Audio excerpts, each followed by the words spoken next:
There's been an attack on a synagogue in northern England on Yom Kippur, the holiest day of the Jewish religious year. Police in Manchester say 2 people have been killed and 3 others are in serious condition after a car was driven at members of the public. At least 1 person was stabbed. The police say they shot a suspect. A large number of people were worshipping at the synagogue at the time of the attack.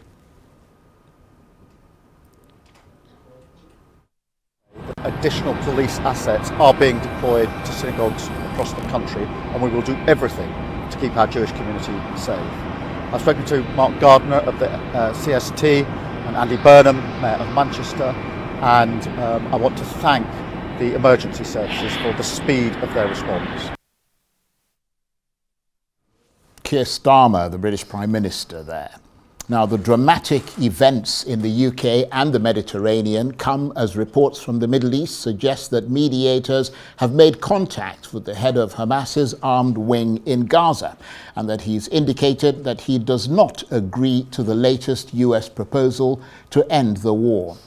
Izz al-Din al-Haddad is thought to believe the plan was designed to finish Hamas, whether the group accepted or not, and so is determined to fight on. The regional mediators, Qatar, Egypt and Turkey, have been exerting considerable leverage over the Hamas leaders who are outside Gaza as these deliberations go on.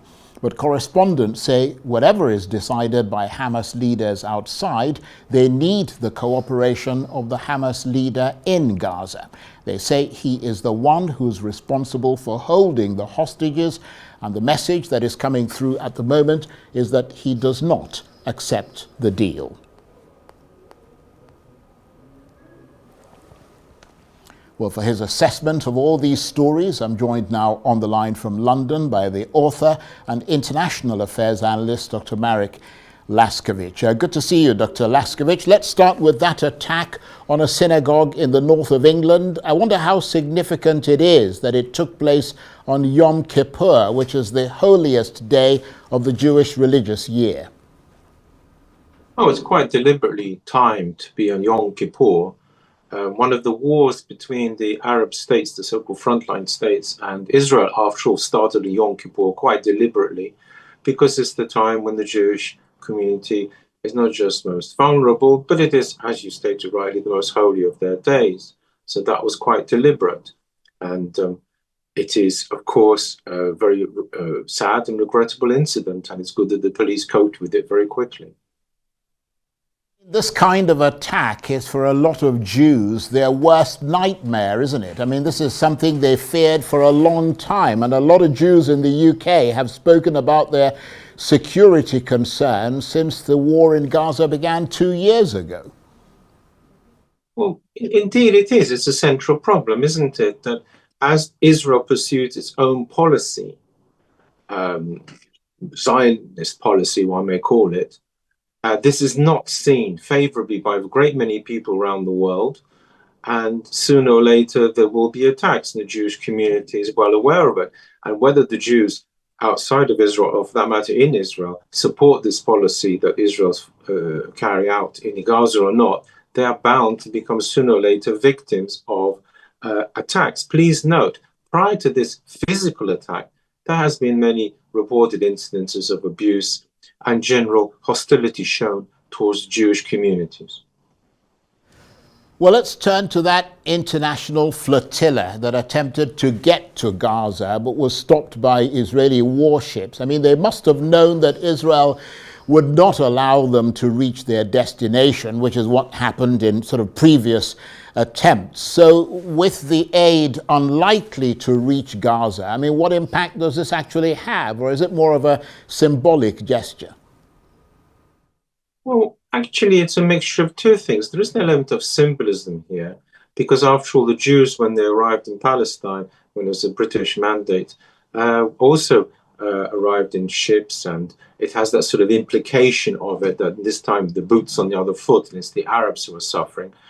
And what's more, there is another aspect to this. It's a sign of solidarity by many people in the international community to just ship aid. But of course, as we know, aid is part of the whole war strategy of Israel. And so for that reason, it can't allow aid in because its strategy is to control the aid. Sometimes, well, to this day with disastrous consequences, because there are constant reports of people still dying of hunger in the Gazans, that is, especially. And so for this reason, Israel can't allow it as it's part of its war strategy to control the aid. For its part, Israel has said that this aid will be given to the Palestinians, but I'm not sure how many people believe this, but it has stated so. And moreover, that the people so detained presumably will be let free. I can't see much point in holding them. I'm not sure about this talk about any of the ships getting through. According to Israel, no ships have got through. The entire flotilla has been stopped. And there are many countries that have been putting out messages about that flotilla. I mean, at one point, the governments of Italy and Spain sent naval vessels to protect their citizens within the flotilla after it previously came under attack by drones in international waters. I mean, Turkey's put out a statement saying its interception in international waters is a grave violation of international law and an act of terrorism. And Colombia has expelled members of Israel's diplomatic mission in the country over the detention of some of its citizens. I mean, why do you think there's been such a strong reaction to this flotilla? Well, because to be honest, it is against international law. And moreover, and there's the whole business of the drones, which is no one knows whom exactly they sent. It is not correct to intercept such a fleet in international waters, but Israel simply does not care about the law, international law. It has not shown any respect to it in the past, and therefore this argument which Turkey has put out is simply irrelevant. They do what they like. They have the full support of the United States. And therefore, they can simply get away with actions which other nations can't possibly do. Unfortunately, and it is doubly unfortunate, because, to be quite honest, simply supplying food to people is surely not a war, unless you really are pushing for some sort of starvation, which is, of course, what Israel has been accused of doing. And this sort of action on their part seems to just justify all those accusations made against it, that it's trying to starve the Gazan people. Meanwhile, latest indications from Hamas suggest it might not accept Donald Trump's Gaza peace plan. I mean, the head of Hamas's armed wing in Gaza, Izz-al-Din al-Haddad, is thought to believe the plan was designed to finish Hamas, whether the group accepts it or not, and so is determined to fight on. What do you make of that? Yeah, there's at least four issues here. First of all, please note, Netanyahu was able to go to America, to President Donald Trump himself, and edit the plan to his satisfaction. No such opportunity has been offered to the other side, which again shows that America is purely on Israel's side. And therefore, from this point of view, the plan has never been properly agreed or worked out with the Gazans or any of the moderators. Number two, one of the sort of unpleasant points, which is in Western media, is that Israel has agreed to this plan. Israel has not agreed to the plan. There are two aspects here. First and foremost, Prime Minister Benjamin Netanyahu is not the autocrat of Israel. There are his allies, and they have said they have grave misgivings about the plan. There is the Knesset. Therefore, it is perfectly correct to say that Benjamin Netanyahu has agreed to the plan, but that's where it stands. Moreover, and there is another aspect to this, Benjamin Netanyahu has, since his signing and so on, agreeing with President Donald Trump, come back to Israel and said quite openly there will be no Palestinian state, which was one of the, if you like, conditions in there, which was very important, and that the Israeli army will not withdraw, as in fact was being suggested. So therefore, if the IDF is not going, there's no Palestinian state, then quite what is so wonderful about this plan? In fact, it would appear that there's an element of bouncing the Gazans and the fellow Muslims into the plan, because there is no opportunity for the other side to make its point, in which case it becomes a surrender document, a diktat. And the Gazans, whatever else, are not stupid enough not to realize this. There is a third aspect. It's a trust issue. They hand over all their hostages. They agree. They put down their arms. And what then?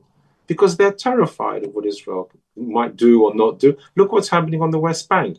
On a routine basis, settlers are murdering and making lives most unpleasant for the Muslims living there, Palestinians living there.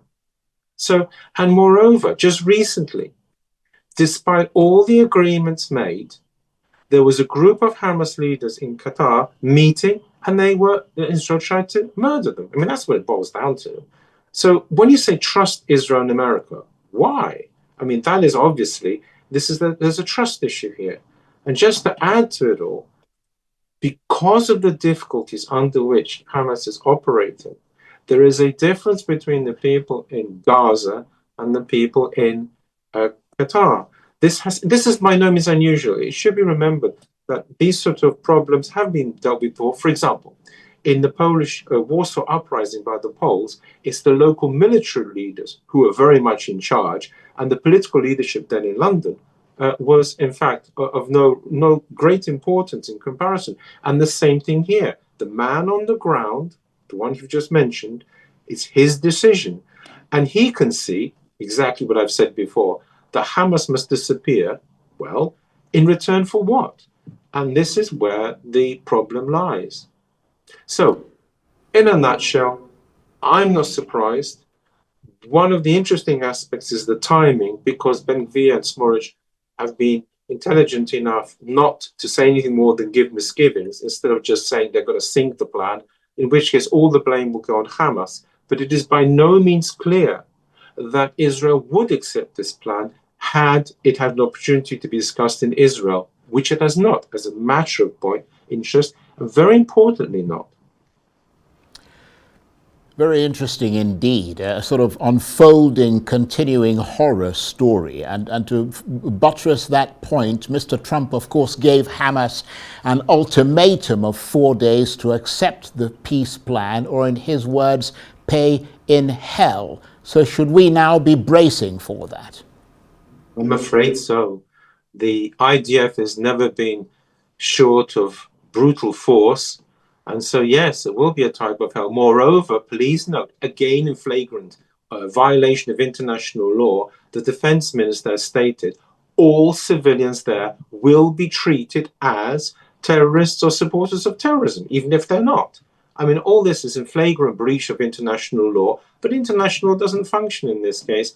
And all we're left with is hoping for the mercy from the Israelis, which doesn't seem to be present, or some sort of civilized approach to this, which doesn't seem to be present, and nor is it present in America, because he has stated, he's given carte blanche, please note this, to the IDF, saying all hell will break loose. And the worst of it is, it's quite clear that Donald Trump is entirely on Israel's side. But when he gives an ultimatum of 3-4 days, please note, it first was never formally delivered to Hamas quickly. This is a very important point.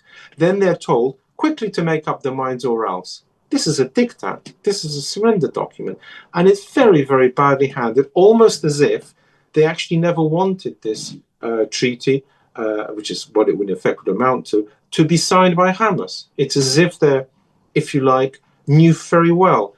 Because just simply to study the document and make a response is not the work of 5 minutes.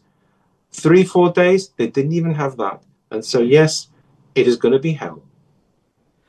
On that note, I want to thank you very much indeed. Very interesting analysis. Dr. Marek Laskiewicz is the author and international affairs analyst talking to me on the line from London.